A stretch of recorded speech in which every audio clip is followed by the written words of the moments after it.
Hello YouTube. In my continuous presentation of secrets,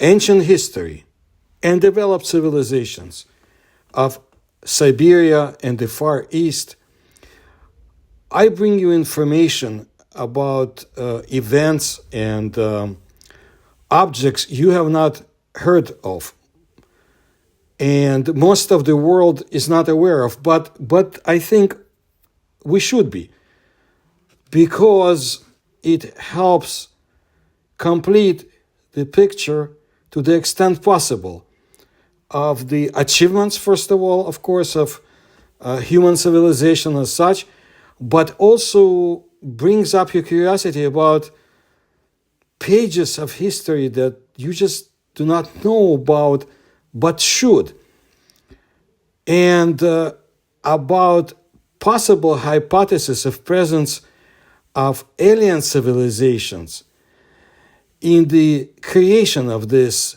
history of the Far East, of Siberia, of Eurasia, and other parts of the world. And you can see my other videos about Siberia and the Far East. But today I want to introduce you to the petroglyphs located on the Amur River near the ancient Nanai camp. Today it is the village of Sikachi, Alyan, about 70 kilometers from Khabarovsk. That's the city there in Far East, downstream. There's an open-air museum there. Petroglyphs, by the way, are rock carvings, and the oldest one there is 12,000 years old, before Common Era. This is very interesting because in the decades of my research, I keep going back to this period, 12,000 years before Common Era, and find interesting, fascinating correlations. Something existed then that gave impetus to the rise and then subsequent fall of civilizations. I don't think we even know 1/10 of what we should do, what we should. There is a legend about the origin of those petroglyphs. The ancient Nanai legend says that a long time ago, there was not one sun, in existence, but three. It was so hot that the water in the Amur River was boiling, but the stones were soft as wax. It was difficult for people then. There were very few animals left, and the fish were dying from the heat. And then a hunter named Hado said, "There are three suns in the sky. Living is too hot to live. I want to shoot two suns." Then he took a bow and arrows and went to the sunrise. He dug a hole and he hid in it. He saw the first sun rise and shot it. He shot at the second sun but missed it. He killed the third one. So one was left. And while the stones were still warm, a girl named Melji painted birds and animals on them. Then the stones became hard. After that, life became good. That's how, according to an old legend, amazing drawings on stones appeared, or on rocks. On the right bank of the Amur River, near the Nanai village of Sikachi, Alyan, and the village of Malishevo, that's where this entire park of ancient rock petroglyphs can be found. It was discovered in the 19th century and scientifically described by scientists named Maak in 1859. And by the way, if you look at my videos about mysteries of Yakutia and those cauldrons, you will find his name there too. I really suggest you do, because it also is connected with the ancient history of Siberia and Eurasia and ancient aliens and civilizations we can't even grasp about, but they existed.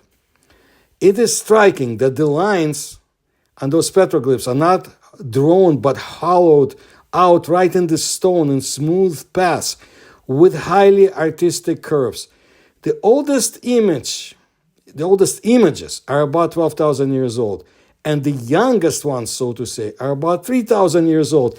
That is, they appeared much earlier than the Egyptian pyramids, if we agree with the age assigned to the pyramids by official science. Scientists explain the origin of the stones in this way. 200,000 years ago, a stream of incandescent magma poured out of the bowels of the earth from the mouth of a long dormant volcano. Then it froze, cracked, and finally, eroded by the river, crumbled into many boulders. Among the ancient people, there were not only skilled hunters and fishermen, but also talented artists. It is their strong, skillful hand that has carved images of moose, birds, boats, and snake on the Sikachi Alyan basalts, as well as many mysterious shapes. And you can attach your own meanings to what you see there, but it's incredible. The images are applied to the surface of basalt boulders that lie directly on the Amur River in the flooded zone. That is, in some years, these stones are not visible at all. In this regard, it is reasonably believed that many images have not even been found. Some boulders are undoubtedly turned upside down, and many stones were completely carried away by floods and lie somewhere at the bottom of the Amur River. In the last century alone, ice flows have damaged and carried away about 100 stones. They were described and sketched by the first researchers, but now they are no longer there. The bulk of the images found, initially there were about 300, are hunting scenes, moose, horses, people, and boats, and some anthropomorphic masks. It is assumed that these are the disguises of shaman. There are also images of mammoths. Such a variety of subjects is unique. For example, petroglyphs are also often found in other places on the Amur, but as a rule, there are no more than one or two of them in one place. The nature of the plots and their belonging to a particular culture are interpreted by different researchers in completely different ways. The prevailing point of view is that these are artifacts of the Nanai culture. For example, these are shaman masks, ancestral faces, anatomically correct images of animals that were supposed to be hunted. However, according to the official history, the latter did not exist in this region 12,000 years ago or more when the first images appeared.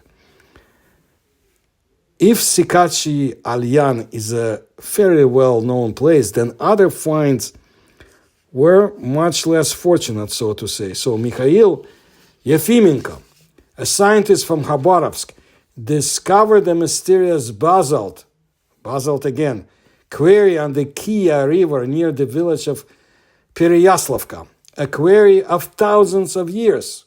That's how old it was. And such technologies are not familiar to people today.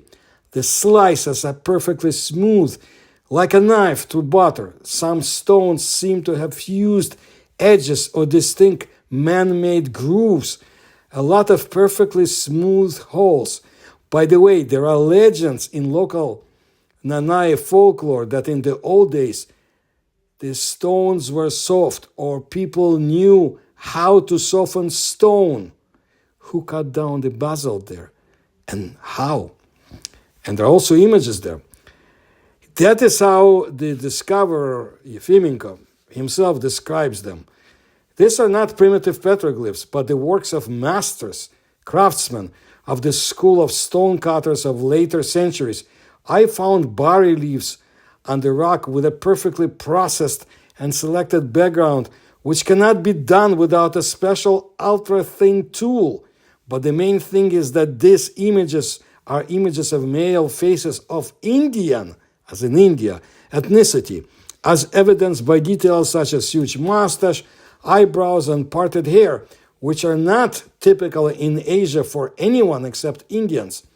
I named these sculptural portraits on the rock Kiin faces after the name of Kia River. Some Russians believe that at the instigation of Gerhard Miller, the whole of Siberia and the Far East have been declared an unhistorical land since the 18th century. Like nothing special happened there. There's nothing to look for. And this is despite the fact that in the old imperial Tsarist Russia, gold and silver products from beyond the Urals were exported to Europe by the ton for melting. This is not a secret and is not even particularly denied by anyone. So Alexander Teplauchov, the father of the famous collector of Permian antiquities, pointed out that up to 30 pounds of silver and 20 pounds of gold products were brought to the city of Vyatka alone for smelting from all over the region. And 1 pound is 16.38 kilograms. So the annual volume was approaching a ton. In Tsar or Emperor Peter the Great times, the search for gold products of the past in ancient Scythian mounds throughout the country acquired such proportions that a special term even appeared in Russian, bugravanie, we could call it mining. That is the excavation of mounds for the sake of precious products. This industry brought much more income than the notorious furs. This fact alone proves that there was a civilization on these non-historical lands, obviously as ancient as the Greek one. There are people in Russia who want to bring this history back from oblivion, shake off the dust of history, study it, and include it in their heritage, from which they claim it was undeservedly erased.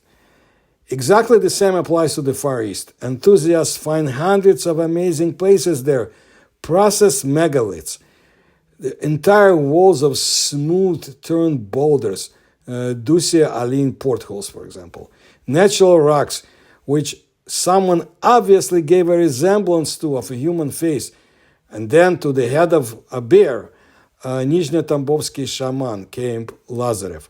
They find underground tunnels of up to 40 meters deep, and this is not the limit, right under modern cities, including Khabarovsk. They find chests with ancient Sanskrit manuscripts. The Far East screams out that it has existed for millennia.